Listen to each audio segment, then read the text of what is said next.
कोविड-19 corona virus जैसी वैश्विक महामारी को लेकर जहां पूरा देश और पूरा विश्व त्राही त्राही कर रहा है, वहीं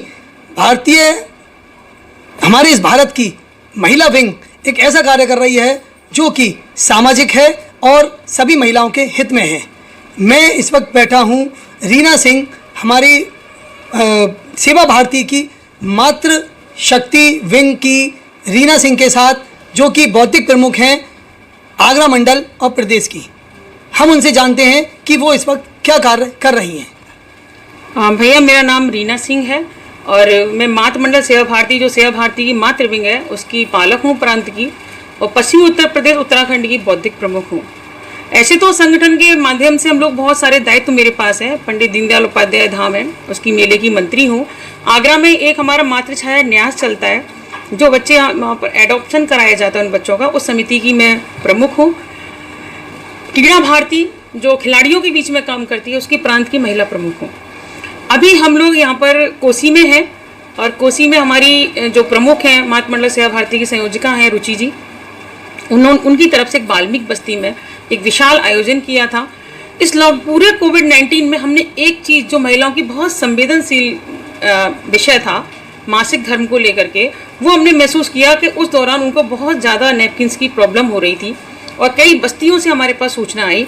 तो हमारे पास जो उस समय थे, क्योंकि हमारे किशोरी विकास केंद्रों पे हम हर महीने उपलब्ध कराते हैं, तो हमने कैसे कैसे बस्तियों तक वो पहुंचाए।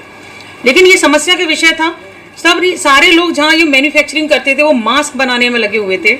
फिर भी हमने एक से रिक्वेस्ट की जो जिससे हम खरीदते हैं, फिर उन्होंने कहा मैं एक साथ आपको उतना प्रोवाइड नहीं करा पाऊंगा। 10-10 हज़ार के 3 राउंड में उन्होंने हमको भेजा, क्योंकि इस विषय पर महिलाओं का, किशोरियों का जागरूक होना बहुत ज़रूरी है। ये वो विशेष दिन होते हैं जब महिलाओं को बहुत विशेष अपनी केयर करने की आवश्यकता होती है, उसके परिवार को भी उनका ध्यान रखना होता है।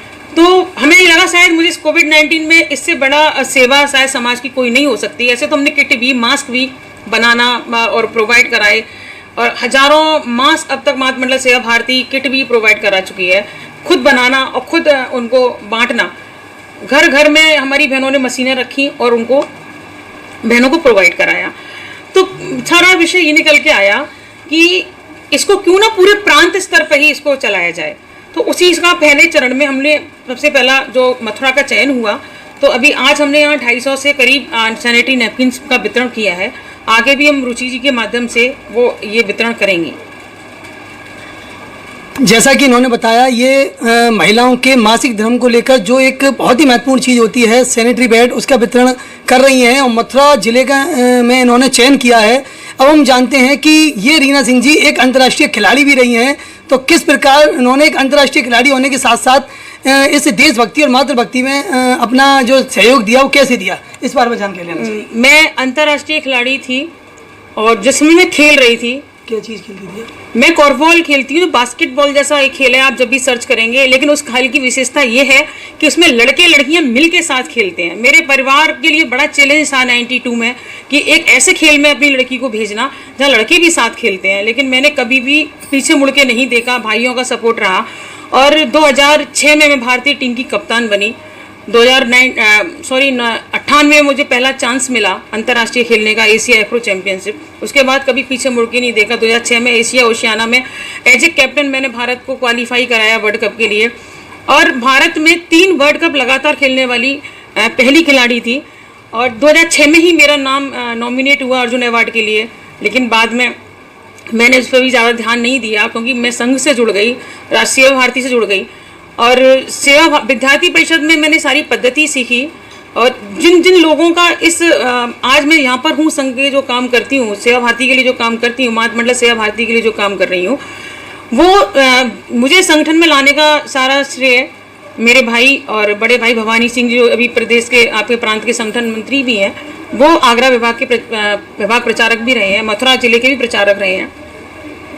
गंगाराम जी भाई साहब ने 2007 में मुझे सेवा भारती से जोड़ा और एक नई संगठन की जिम्मेदारी थी कि एक मातृ मंडल संगठन, मातृ विंग तैयार करनी है और इस मातृ मंडल को आप ही खड़ी कर सकते हैं। और पिछले 3 वर्ष पूर्व मुझे एक जिम्मेदारी और दी कि अब आपको किशोरियों के बीच में काम करना है। तब किशोरी के लिए हमने रानी लक्ष्मीबाई किशोरी विकास केंद्र की स्थापना की और जगह जगह बस्तियों में हम विकास केंद्रों के माध्यम से हमारी बच्चियां वहाँ पर किशोरियों को इकट्ठा करती हैं 2 घंटे के लिए।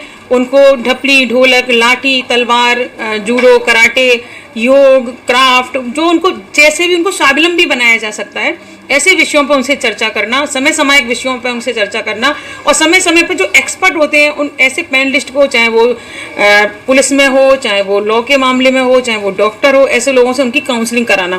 कल ही एक ऑनलाइन बहुत बड़ी अखिल भारतीय हमारी, अभी क्या है, मानसिक अवसाद इतने हो गए समाज में, लॉकडाउन के बाद लोग बहनें, बस्ती में भाई, सबके यहाँ आर्थिक प्रॉब्लम है और इससे एक मानसिक पीड़ा सबको है और कहीं ना कहीं ऐसे लोग बहुत सुसाइड कर रहे हैं।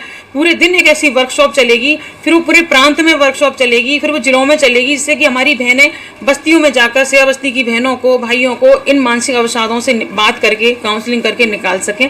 तो अभी फ़िलहाल मेरे पास, मैं खिलाड़ी हूँ, खिलाड़ी रहूँगी, ये तो मेरा क्योंकि ये मेरा जन्मजात अधिकार है।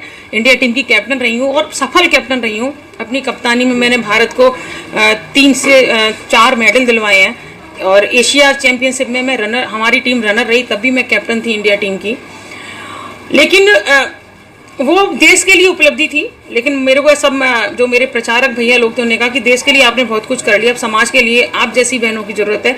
तो रानी लक्ष्मीबाई के जीवन को ही हमने अपना प्रेरणा माना कि 23 साल की उम्र में ही उन्होंने इतने बड़े काम किए थे कि, और 23 साल की उम्र में ही इतने बड़े काम करके वो अपना नाम कर गई।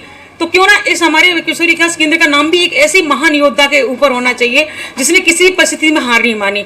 तो हमारे जितने भी किशोरी विकास केंद्र हैं वहाँ की हमारी लड़कियाँ, उन्हीं की योद्धा प्रवृत्ति उनके अंदर आए। एक रानी लक्ष्मीबाई की, एक सामान्य परिवार से एक इतने बड़े घराने की रानी बनना और उसके बाद जो विश्व के इतने बड़े जो लीडर थे, अंग्रेज थे, उनको दांत खट्टे करना, लड़ाई में उनको अपनी एक अपना जो किला था उसके लिए, गढ़ के लिए नहीं बल्कि पूरे स्वतंत्रता संग्राम की जो योद्धा बनी, ऐसी मैं चाहती हूँ, हमारा पूरा संगठन चाहता है कि हमारी किशोरियाँ एक ऐसी योद्धा बन के इस भारत को दोबारा से परम वैभव तक पहुँचाएं।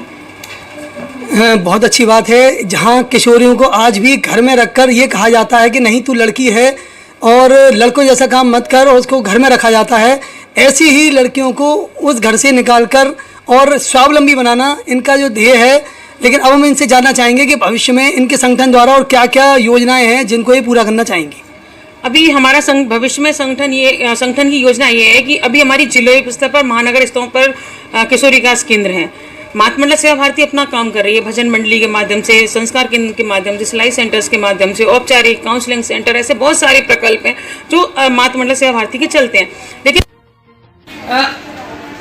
युवा पीढ़ी को भी राष्ट्रभक्ति आनी चाहिए, युवा पीढ़ी के अंदर भी संस्कार आने चाहिए, युवा पीढ़ी भी अपनी संस्कृति को जाने, युवा पीढ़ी भी जो समय में, इस समय जो विषय चल रहे हैं उनके बारे में उसे जानकारी होनी चाहिए, देश की राजनीति में उसको इंटरेस्ट होना चाहिए, देश समाज में बहुत सारी कुरीतियाँ हैं उनको कैसे नष्ट किया जाता है इसके बारे में जानकारी होनी चाहिए।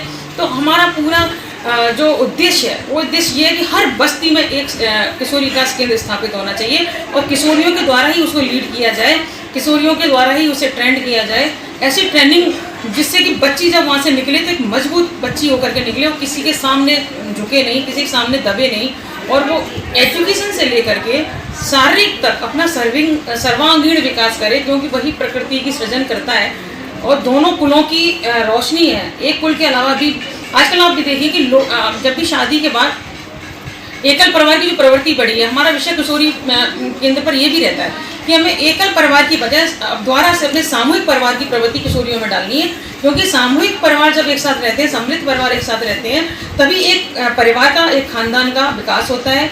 तो ये सारे संस्कार लेकर जब बेटी दूसरे घर जाएगी तो वहाँ पर भी अच्छा करेगी, आने वाली पीढ़ी को भी वैसे ही संस्कार देगी और भारत के जो पूरे संस्कार हैं उनको हम पुनः स्थापित करने का प्रयास करेंगे।